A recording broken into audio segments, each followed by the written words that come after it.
Happy Wednesday. Could be a decent day for us. Wind not terribly strong, probably 10 to 15. Lots of sunshine, good visibility, no precipitation. So this time of the year, we'll certainly take that.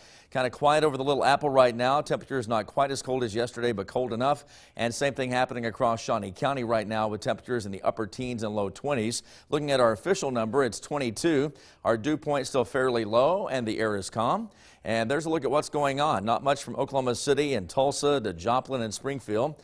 Pretty quiet Wichita toward Topeka. We do have clouds, though, and a little passing area of snow going from Sioux Falls and Sioux City toward Des Moines and Ames into the Quad Cities area, and that's where most of it is right now, close to Cedar Rapids and kind of working toward the Chicagoland area, so there might be a dusting in those areas. There's our wind that's fairly light, but it is up in spots. Hiawatha, a southwest wind of 12, and it's close to 10 miles per hour down toward Emporia, Osage City, Burlington, down into Madison and Yates Center. And there's a look at how it feels outside. Kansas City at 11, 15 in Burlington, and 18 in Manhattan. So still bundle up weather, and you'll have to have that gear handy for at least the morning period before it modifies just a little bit. 32 in Tulsa. That doesn't seem too bad. St. Louis at 23.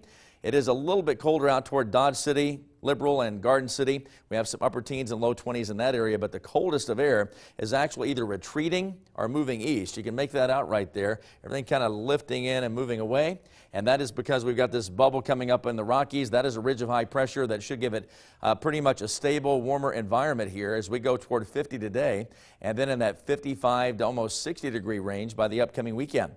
So for today, lots of sunshine. Your wind may go 10 to 15, might be a scattered cloud or two, but not very much going on. And then on Thursday, we're certainly going to be partly cloudy. It's going to be kind of windy overnight and then staying breezy through the day tomorrow. And then I think once we get closer toward the weekend, it should be very pleasant on Friday before we get a system to impact the area by late Saturday and Sunday. So very cold this morning and then kind of chilly as we go toward mid and late day, probably in the 40s, but not cold like yesterday. I think if we can hit 49 to 50 degrees, that's not going to be too bad. And then 54, again, windy overnight at some 15 to 25, gusting to 30. Through the bulk of tomorrow, it's going to be in the 15 to 25 range. 57, that's a great looking day on Friday, but then we do turn cooler, and I did drop the temperatures on Saturday. Instead of mid and upper 40s, I'm going to put it at 42 right now. And cold weather certainly on Sunday, Monday, and Tuesday. Now, if moisture can come together, there's going to be a shot of light snow here late Sunday, Sunday night into Monday. Don't see too much happening from this, but temperatures will be cold enough for something to stick at some point. So some areas may get an inch or two. That's a very early projection since it's still Wednesday, so stay tuned to that latest forecast.